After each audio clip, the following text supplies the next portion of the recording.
सुप्रभात। आज हम आपको कक्षा 12 के विद्यार्थियों के लिए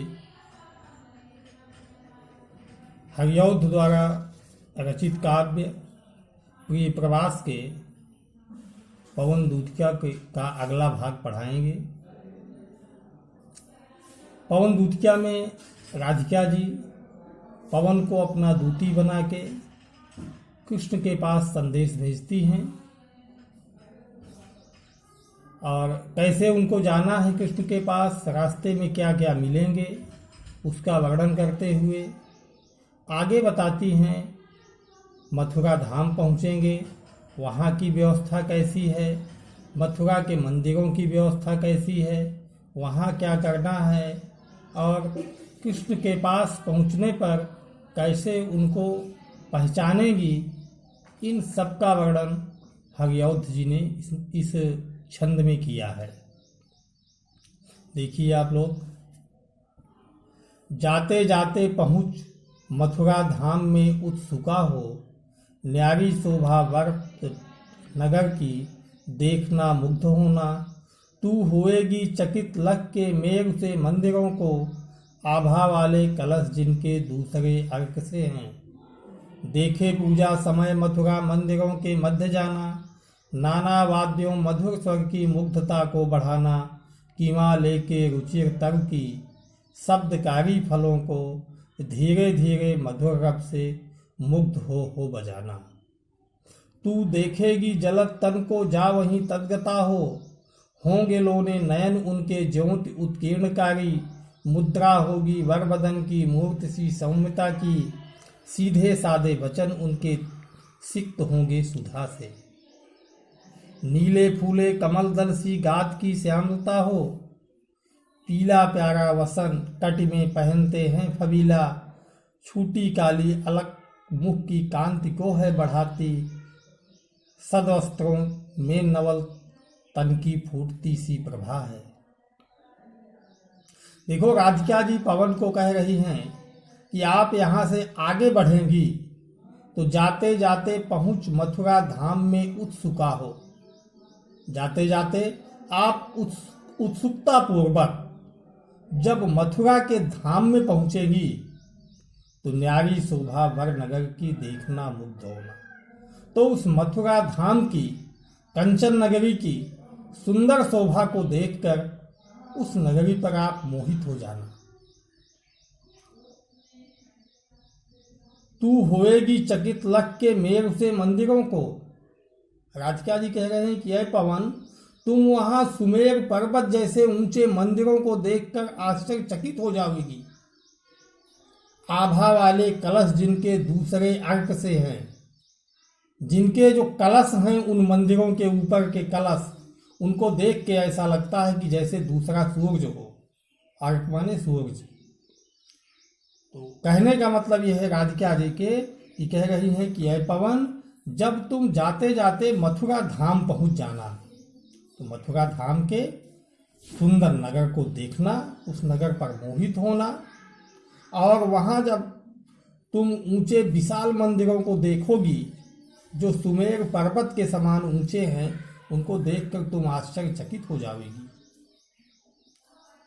उनके जो सुंदर आभा वाले माने सुंदर कलश जो देखोगी उसको देखकर लगेगा कि जैसे दूसरा सूरज है, वो दूसरे सूरज के समान दिखाई देगा। देखे पूजा समय मथुरा मंदिरों के मध्य जाना, और जब मथुरा में पूजा का समय देखना, आरती का समय जब देखना, तो तुम मंदिरों के अंदर प्रवेश कर जाना। नाना वाद्यों मधुर स्वर से मुग्धता को बढ़ाना, और जो वहाँ पूजा अर्चना हो रही होगी उसमें अपना भी स्वर समाहित कर देना।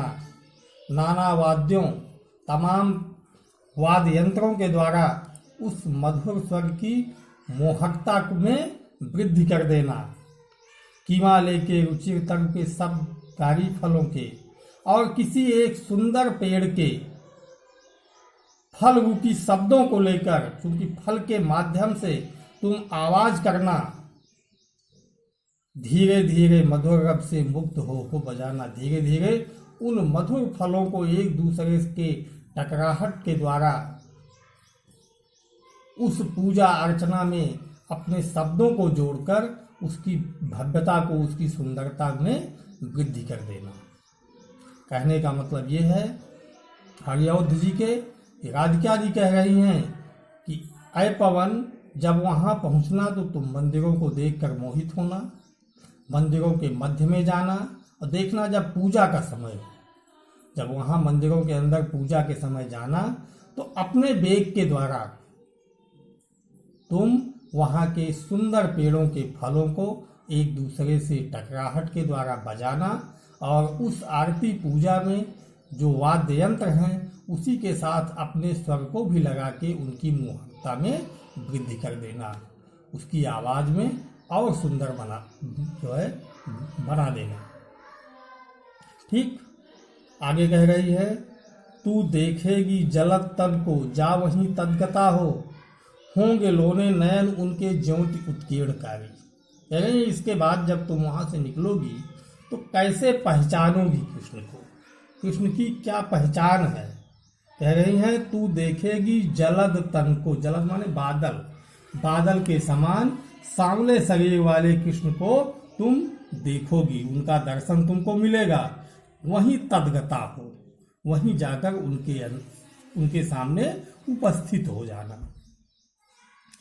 होंगे लोने नयन उनके ज्योति उत्कीर्णकारी, और उनकी क्या पहचान है, उनके नेत्र जो हैं सलोने होंगे, सुंदर होंगे, उससे एक दिव्य ज्योति निकलती होगी।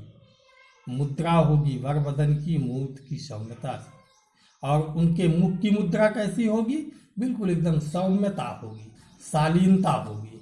उनके मुख का वर्णन करते हुए हरिऔध जी कह रहे हैं कि राधिका कह रही हैं कि अय पवन, उनका शरीर बादलों के समान सांवला होगा, उनके नेत्र कमल के समान होंगे और उसमें से एक दिव्य ज्योति निकलती होगी, और उनके मुख की मुद्रा जो है उसमें आपको एकदम बिल्कुल शालीनता दिखाई देगी। सीधे साधे वचन उनके सिक्त होंगे सुधा से, और उनके उस मुख से, शालीन मुख से जो वाणी निकलेगी उसमें जैसे वो वाणी अमृत से सनी हुई होगी, अमृतमय वाणी निकलेगी। ये उनकी पहचान बता रही है। आगे कह रही है कि नीले फूले कमल दल सी गात की श्यामलता है, पीला प्यारा वसन कट में पहनते हैं फबीला। नीले फूले कमल दल सी गात की श्यामलता है, उनके शरीर की का जो सांवला रंग है, उनके गात की जो श्यामलता है, शरीर का जो सांवला रंग है वो कैसे होगा, जैसे नीला पुष्प हो, कोमल कोमल नीले रंग का जैसे पुष्प हो, वैसे उनका शरीर, सांवला शरीर आपको दिखाई देगा।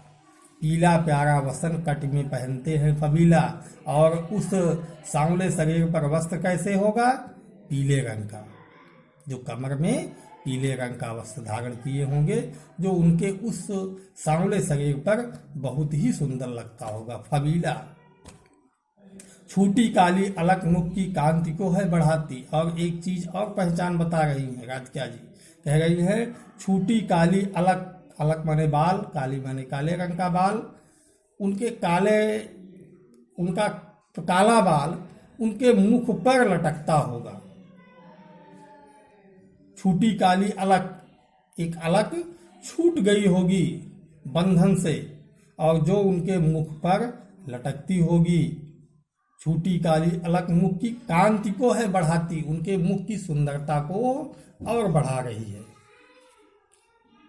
सदवस्त्रों में नवल तन की फूटती सी प्रभा है, और दूसरी पहचान कह रही है कि हे पवन दूत, क्या उनके जो सुंदर वस्त्र होंगे उनकी एक अलग ही प्रभा होगी, एक अलग ही सुगंध होगी। उनके शरीर से, उन वस्त्रों से एक अलग ही सुगंध फैलती होगी।